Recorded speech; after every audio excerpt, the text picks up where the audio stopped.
I'm so excited today. I'm sharing with you 3 amazing side dishes. These are great for a dinner party, for dinner at home, for lunch.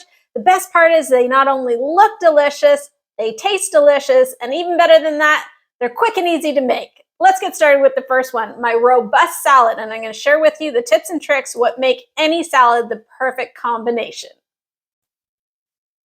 For the first time ever, I'm sharing with you how I balance a salad every single time. I've made thousands of salads over the years by catering and with family and friends, and my secret is a 4-component secret.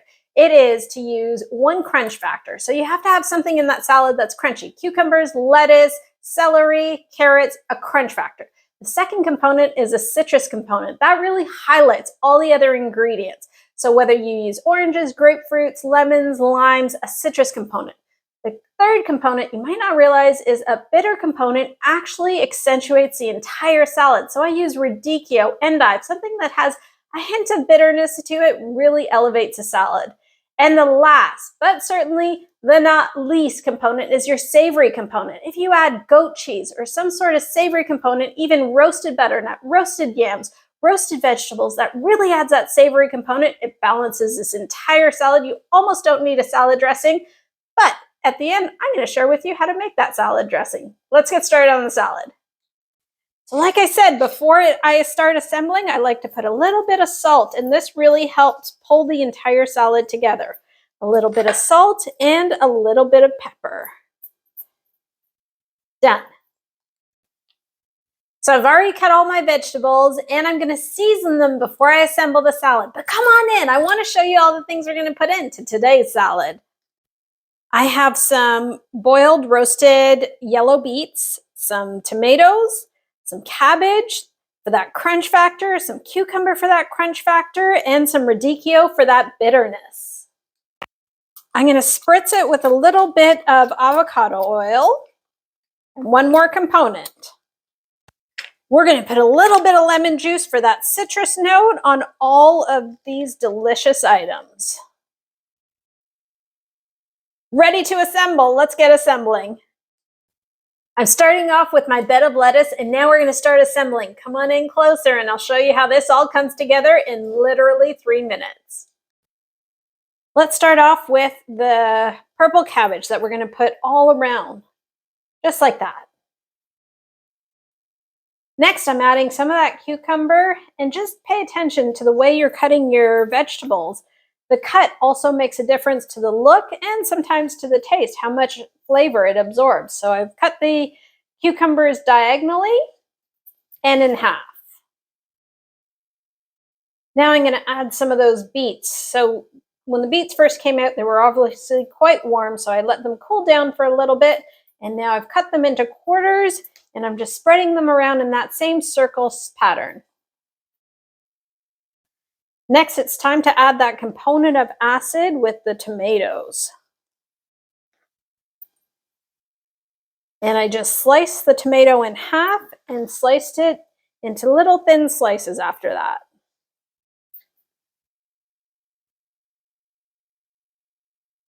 I'm going to add a little more cucumber to that center and a little bit more of that cabbage again to the center, because we really want to just layer this. Everybody who takes a big scoop is going to get a little bit of everything. Now I'm taking the radicchio and just rip it apart and place it kind of wherever you feel, but so that everybody gets 1 piece of radicchio, really to blend in with that salad.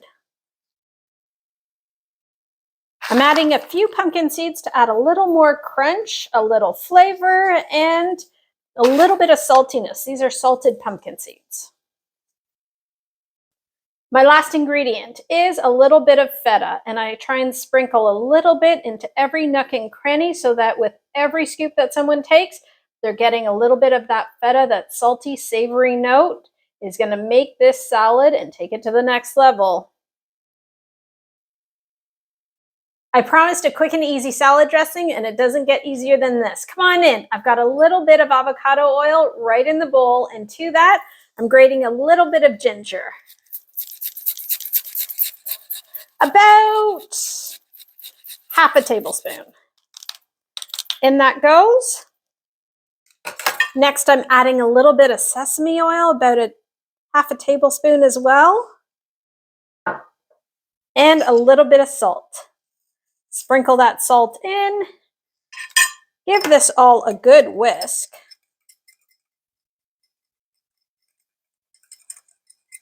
Doesn't that look delicious?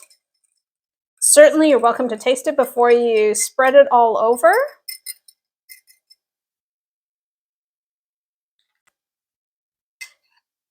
Take this salad dressing and just drizzle a little bit over the entire salad. You can be as generous as you like, or leave it for your guests and your family to put as much as they want or as little as they want. But this is item number 1 done. Side dish ready in less than 10 minutes. Our first side is done, and we are moving on to the second side. Does that not look absolutely delicious?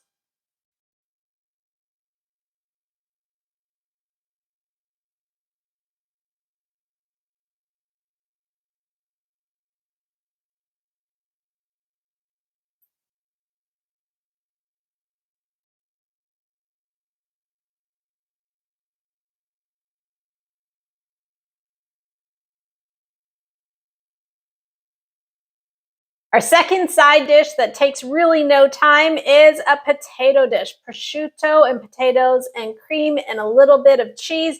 It is so delicious, but I'm going to share with you how I make it quick and easy.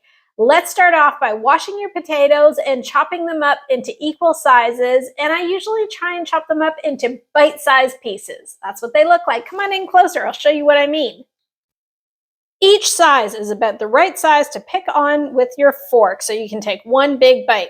Now, instead of boiling these, we're keeping the skin on because I scrubbed them down good and patted them down. We're going to put them into a double boiler so that they actually steam as opposed to boiling in water. We're not going to lose any of the flavor of the potato, plus it actually cooks faster when you steam them. It doesn't have to be complicated. I simply have a pot with a steamer on top. You can use a bamboo steamer if you'd like. I pour the water into the bottom. All that water goes about a third of the way up. And I simply put the potatoes, not seasoned, simply put the potatoes right onto the top, and on the stove it goes. This only takes 15 to 20 minutes. Don't forget the lid. While this girl is cooking, we are going to prepare onions and prosciutto and the mixture that we're going to combine with all of these beautiful potatoes, and it's coming together in no time.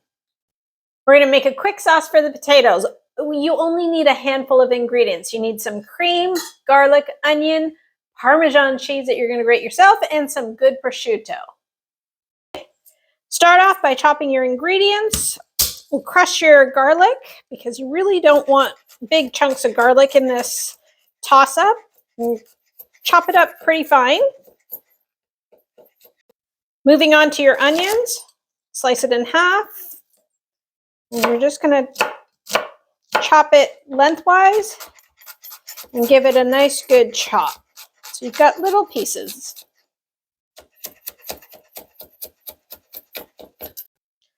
Simply do a rough cut on the prosciutto. It doesn't have to be precise. It doesn't have to be exact. It's going to scrumble up anyways once it gets to the heat, so just a rough cut.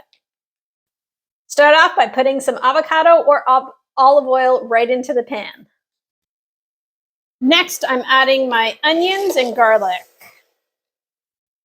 I want my onions to cook down a little bit. They do take a little bit of time while they're cooking up. My potatoes are boiling, and I'm not going to add the prosciutto right away. The prosciutto is pretty thin, and it's going to cook pretty fast. I'm adding a little bit of salt. Even though the prosciutto is a little bit salty, I want to start drawing out the moisture from the onions. 3 or 4 minutes in, it's time to add all that beautiful prosciutto. Give it a good stir, mix it all up.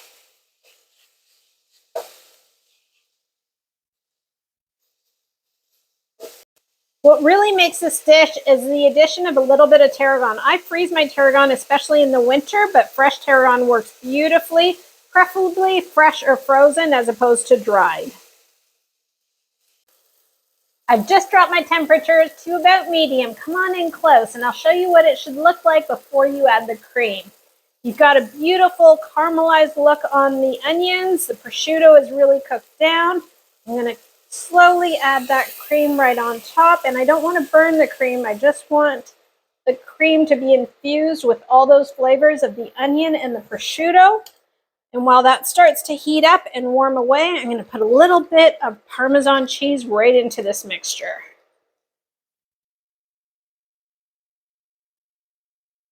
Of course, you can never have too much Parmesan cheese, or so they tell me.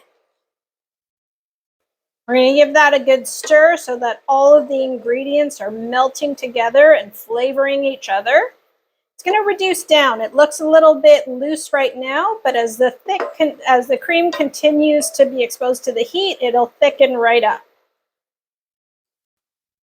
Come on in close. I'm going to show you how quick and fast my potatoes got finished. Don't they look absolutely beautiful? Time to pair the two up. The two mixtures are ready to be combined. Now it's time to just dump all of that potato right into your Parmesan cream mixture. Come on in close while I mix it all up. Gently stir around the mixture. You want the potatoes to absorb all of that flavor and just combine together well with the prosciutto, the cream, the Parmesan, the garlic, the onion. This dish is done. Side dish number 2, done. I'm going to top this up with just a little bit more Parmesan cheese. Come on in closer. Take a look at how good this looks. I'm topping it off with just a smidge of dried parsley. Side dish number 2, done. My third side dish is roasted cauliflower, and it's also one of my favorites. In my opinion, cauliflower doesn't have a whole lot of flavor, so whatever flavor and seasonings you throw at it, it really absorbs and lets you enjoy it. The first part to this is to separate the big florets from the stem. Don't worry about cutting them down into smaller florets. Once you've got them on the cutting board, it's so much easier to chop it down. Once they're all chopped down, it's time to add them to a bowl. Preheat your oven to 350 degrees. Put some avocado oil right on top of these florets and give them a good toss. Coating them well with the avocado oil enables the seasoning to stick to them. Start off with salt, black pepper, and cumin. If you want to spice this up, feel free to add some chili flakes or chili powder. Once that's done, add it onto your silicone pad, and then you can add a few more seasonings on top to give it color. I'm adding paprika for a bit of color. You can certainly add garlic powder, parsley, any other herbs of choice, and in the oven it goes at 350 for 25 minutes. When it comes out, feel free to add a little cheese. These are my 3 amazing side dishes. For more interesting and exciting side dishes that take no time, follow me, subscribe.